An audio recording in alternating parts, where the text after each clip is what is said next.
Check. 1, 2, check. 1, 2.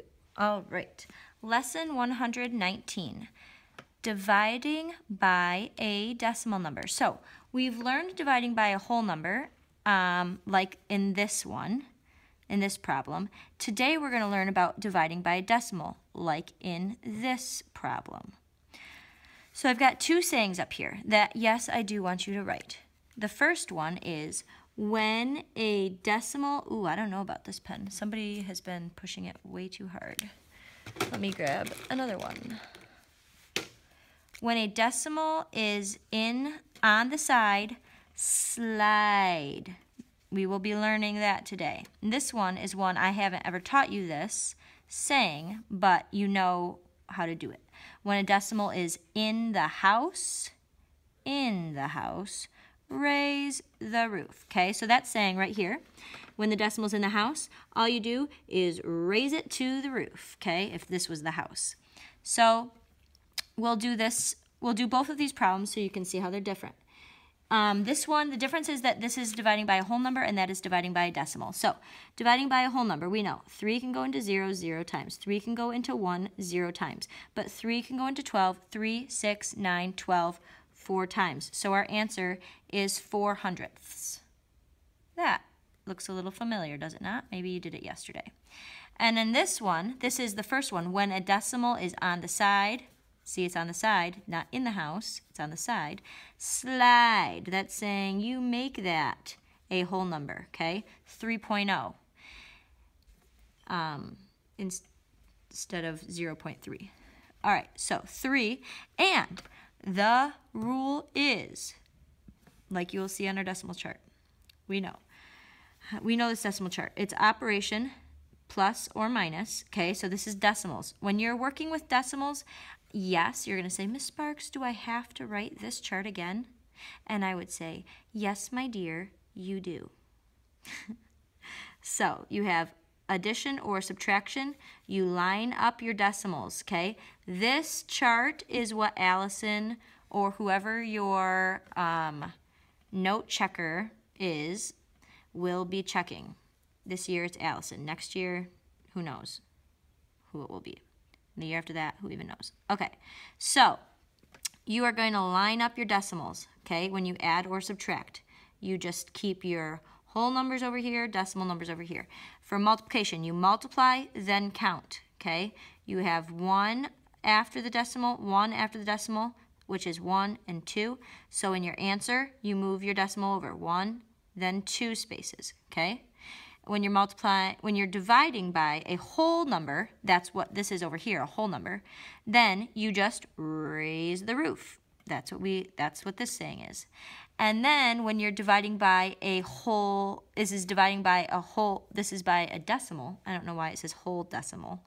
But you go over, over, up. Okay, so it's over 1 time here, or however many times you need to go. If you need to go over 2 times here, then you need to go over 2 times here. But however many times you're going over here, you're going over that same amount here. So over, over, and then up. Okay, this one's just up, over, over, up. Okay, so you go over once, that means you go over once here. So you're going to have 1 2/10. So I'm going to rewrite this problem and then I'm going to solve it. Let me just make sure it's still in the camera. Blip, blip, blip, blip. Oh yeah, that side's way off. Way good. All right, so my new problem would be 3, okay, because 3.0, but I don't have to write that 0.0 because that's one of the O's that doesn't change it. And then this would be 1.2 now, okay, if my decimal place was right there, 1.2. And this 0 is just going to be a placeholder for the tens place at that point because we've got the ones place filled and we don't need it, okay? That'd be like saying, I have $10. That doesn't make sense. You have 0 in the hundreds, but then you just don't say it, right? Or $1.20. You wouldn't say that, right? You'd say you have $1.20. You wouldn't say you have 0 in the tens. They would assume that by just nothing being there, right? So, anywho, after you go over and then up, the first thing you do is go up, right? Always. And then you say 3 can go into 1 how many times? 0. 3 can go into 12 how many times? 4. Oh, wow. that changed the entire, the numbers are the same, zeros and fours, but this is 4/10 and that is 4/100. Big difference. This person has 4 pennies. This person has 4 dimes. Okay? I'd rather have 4 dimes than 4 pennies. That's just me. All right.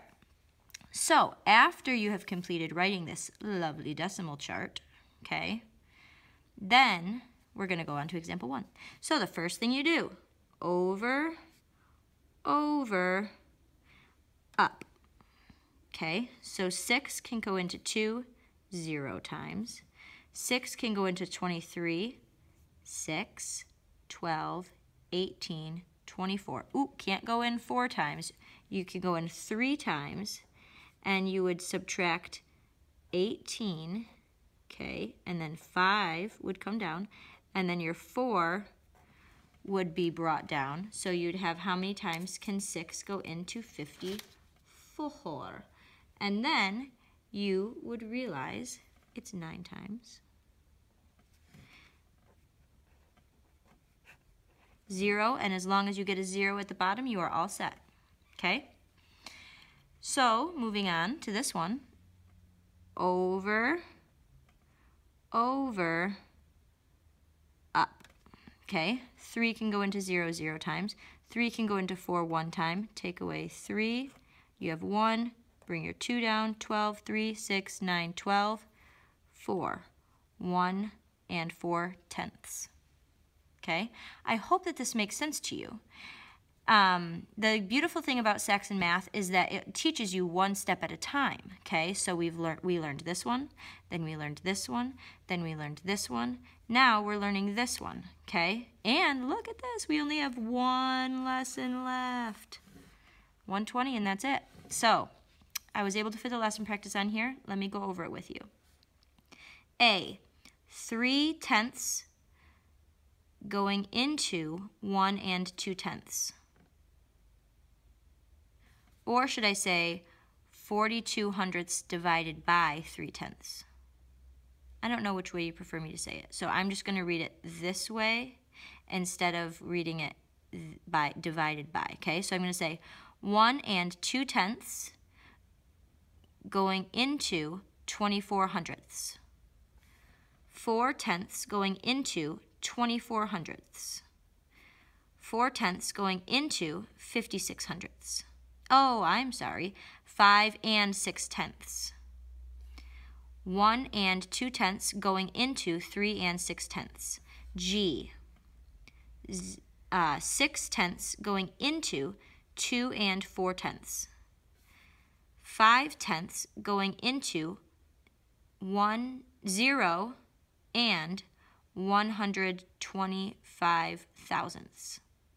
So you might say, Ms. Sparks, why did you say 0 and 125 thousandths? And I did not need to say that 0. This is one of those placeholder zeros, but I just put it there in all of these ones places so you know that it's just a decimal number and not a, because otherwise you might not see the decimal point. And then last but not least, letter I, 1 and 2/10 going into 2 and 28/100.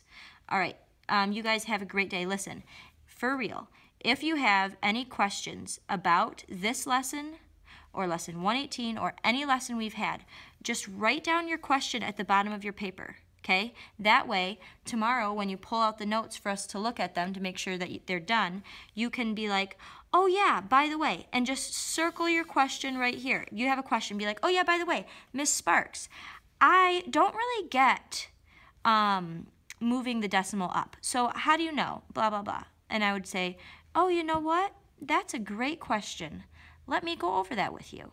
And that way, I can make sure that you're learning what you need to be learning. Because sometimes, with so many of you, I can't, you might forget your question, which is why it's important that you write it down, and then I'll see it, and I'll be like, oh, hey, did you have a question on this? And you can be like, oh, yeah. Or you can be like, oh, you know what? I asked my dad, and he told me. And I'd be like, okay, wonderful, you know? Anyways, I'm here to help, and if you have questions, please ask. Okay? That's all. Have a great day.